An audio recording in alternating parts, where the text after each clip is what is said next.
Hello दोस्तों, PP education में आपका स्वागत है। आज हम आपके लिए बीएड के महत्वपूर्ण लेसन प्लान लेकर आए हैं। आज का हमारा विषय रहेगा विज्ञान विषय, जिसमें पाठ्य प्रकरण में हम भौतिक एवं रासायनिक परिवर्तन के बारे में जानेंगे। तो चलिए अब हम शुरुआत करते हैं पाठ्य योजना की। इसमें हम उद्देश्य एवं अपेक्षित व्यवहारगत परिवर्तन के बारे में जानेंगे। सामान्य उद्देश्य में पहला है छात्रों में विज्ञान विषय के प्रति रुचि जागृत करना। दूसरा है छात्रों में वैज्ञानिक दृष्टिकोण का विकास करना। तीसरा है छात्रों में अन्वेषण तथा सृजनात्मकता का विकास करना। चौथा है छात्रों को दैनिक जीवन में विज्ञान की उपयोगिता तथा महत्व को बताना। पांचवा है छात्रों में बौद्धिक एवं तार्किक क्षमता का विकास करना। विशिष्ट उद्देश्य में पहला है छात्रों को भौतिक तथा रासायनिक परिवर्तन के विषय में बताना। दूसरा है छात्रों को भौतिक तथा रासायनिक परिवर्तन में अंतर बताना। तीसरा है छात्रों को भौतिक तथा रासायनिक परिवर्तन के उदाहरण बताना। चौथा है छात्रों को भौतिक तथा रासायनिक परिवर्तन की पहचान कराना। सहायक सामग्री में हम देखेंगे चौक, डस्टर, चार्ट तथा अन्य कक्षा उपयोगी सामग्री शामिल है। शिक्षण विधि या प्रविधि में शामिल है प्रश्नोत्तर, व्याख्यान तथा प्रदर्शन विधि। पूर्व ज्ञान में छात्रों से उम्मीद की जाती है कि छात्र भौतिक एवं रासायनिक परिवर्तन के बारे में सामान्य जानकारी रखते हैं। प्रस्तावना तथा पाठ्यस्थापन के बारे में देखेंगे, जिसमें छात्राध्यापक कथन और छात्र छात्रा कथन के बारे में जानेंगे। पहला है बच्चों किन्हीं दो खट्टे पदार्थों के नाम बताइए, नींबू और दही इत्यादि। दूसरा है बच्चों यदि दूध में खट्टा पदार्थ दही जैसे दही या नींबू डालने पर क्या होगा? दूध दही में बदल जाएगा। यह छात्र या छात्रा कथन में लिखा हुआ है। तीसरा है दूध का दही में बदलना कैसा परिवर्तन है? यहाँ पर छात्र या छात्रा कथन में या प्रक्रिया में मौन या समस्यात्मक प्रश्न लिखा हुआ है। उद्देश्य या कथन या पाठ्य विसूचन। बच्चों, आज हम लोग भौतिक एवं रासायनिक परिवर्तन के बारे में अध्ययन करेंगे। प्रस्तुतिकरण या पाठ का विकास में हम अध्ययन बिंदु, छात्राध्यापक या छात्र अध्यापिका क्रियाएं, छात्र या छात्रा क्रियाएं, शाम प्रसारण से एवं सामग्री के बारे में जानेंगे। छात्र अध्यापक या छात्रा अध्यापिका क्रिया में विकासात्मक पहला प्रश्न है, यदि हम एक बोतल पानी को फ्रिज में रख दें तो क्या हो जाएगा? वह पानी बर्फ में बदल जाएगा। दूसरा, जमे हुए बर्फ को वापस बाहर रख दे तो क्या होगा? वह पानी में बदल जाएगा। तीसरा है दूध से दही बनती है, क्या दही से वापस दूध बना पाएंगे? आंसर है नहीं बना पाएंगे। चौथा है तो प्रथम उदाहरण, यानी कि यदि हमें प्रथम उदाहरण है कि यदि हम एक बोतल में पानी को फ्रिज में रखते हैं तो क्या होगा? तो इसमें लिखा है कि प्रथम उदाहरण तथा इस उदाहरण में क्या अंतर है? इस उदाहरण मतलब दूध से दही बनता है, इसके बारे में कहा गया है। तो ये दोनों में अंतर है कि नए पदार्थ के बनने का अंतर है।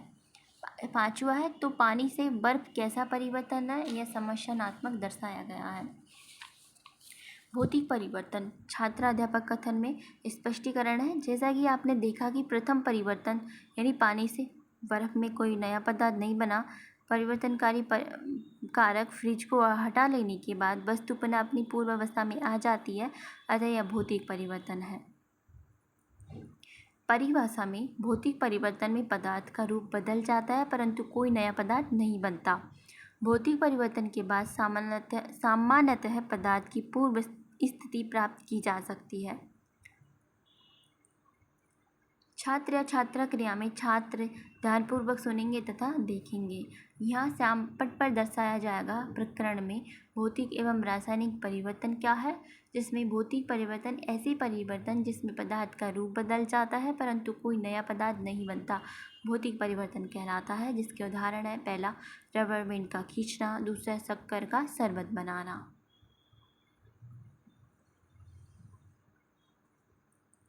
भौतिक परिवर्तन के उदाहरण रबर बैंड का खींचना, नमक का नमी पाकर गलना इत्यादि भौतिक परिवर्तन के उदाहरण हैं। बोधात्मक प्रश्न में पहला है भौतिक परिवर्तन में क्या नया पदार्थ बनता है? आंसर में नहीं बनता। दूसरा है भौतिक परिवर्तन का उदाहरण बताओ। लोहे का चूर्ण बनाना भौतिक परिवर्तन का उदाहरण है। विकासात्मक प्रश्न का पहला, क्या दूध से दही बनने में नया पदार्थ बनता है? छात्र छात्रा क्रिया में है हाँ बनता है। दूसरा है इसी प्रकार कागज को जला दे तो क्या नया पदार्थ बनता है? आंसर में हाँ काला पदार्थ बनता है। तीसरा है कागज जलना कैसा परिवर्तन है? या इसमें समस्यात्मक प्रश्न दर्शाया गया है। अब हम रासायनिक परिवर्तन के बारे में जानेंगे, जिसमें छात्राध्यापक कथन स्पष्टीकरण में है। जैसा कि आपने देखा कि उपरोक्त उदाहरण दूध से दही बनना तथा कागज का जलना में परिवर्तनकारी कारक हटा लेने पर पदार्थ अपनी पूर्व अवस्था में नहीं आ पाता, तो ये रासायनिक परिवर्तन कहलाता है। रासायनिक परिवर्तन में एक या एक से अधिक नया पदार्थ बनता है, जिससे सामान्यतः पूर्व पदार्थ प्राप्त नहीं किया जा सकता। परिभाषा में ऐसे परिवर्तन जिसमें परिवर्तनकारी कारक हटा लेने पर पदार्थ अपनी पूर्व अवस्था में नहीं आ पाता, रासायनिक परिवर्तन कहलाता है। रासायनिक परिवर्तन के उदाहरण चीनी को गर्म करने पर सफ़ेद भूरा हो जाना, दूध का दही बनना, कागज का जलना, स्टार्च या मंड में आयोडीन विलयन डालने पर स्टार्च का सफ़ेद से नीला हो जाना, लकड़ी का जलना इत्यादि रासायनिक परिवर्तन के उदाहरण हैं। जिसमें छात्रा क्रिया में छात्र ध्यानपूर्वक सुनेंगे तथा समझेंगे तथा श्यामपट्ट पर दर्शाया जाएगा रासायनिक परिवर्तन के बारे में कि ऐसे परिवर्तन जिसमें वस्तु का रूप तथा अवस्था बदल जाती है उसे रासायनिक परिवर्तन कहते हैं। उदाहरण पहला कागज का जलना, दूसरा दूध का दही बनना, तीसरा मोमबत्ती में धागे का जलना रासायनिक परिवर्तन के उदाहरण हैं। भौतिक एवं रासायनिक परिवर्तन में अंतर। भौतिक परिवर्तन एक तरफ है, दूसरी तरफ है रासायनिक परिवर्तन, जिसमें भौतिक परिवर्तन का पहला है पदार्थ के भौतिक गुणों जैसे अवस्था, रंग, आकृति इत्यादि में परिवर्तन होता है, जबकि रासायनिक परिवर्तन में पदार्थ के गुणों जैसे पदार्थ के अणुओं के आंतरिक संरचना में परिवर्तन होता है। मतलब इसमें भौतिक परिवर्तन में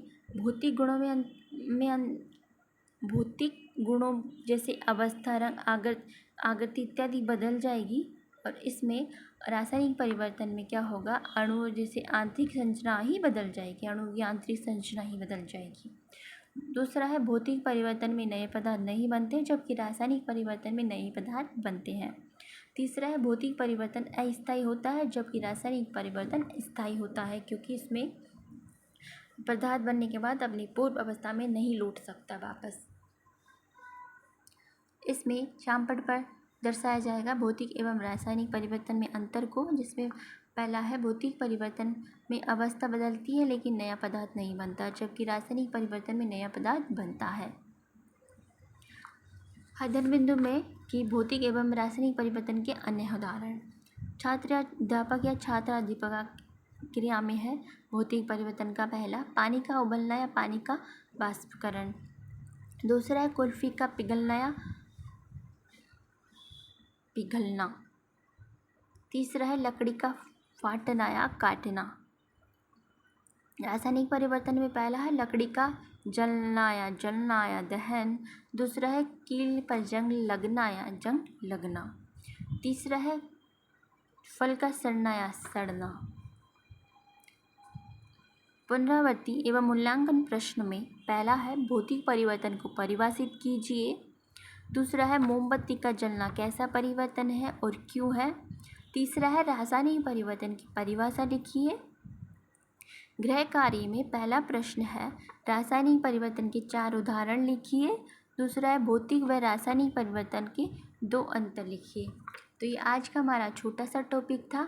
उम्मीद है थोड़ा सा आपको समझ आया होगा, और भी अन्य टॉपिक्स की जानकारी के लिए हमारे चैनल को सब्सक्राइब करें। वीडियो देखने के लिए थैंक यू।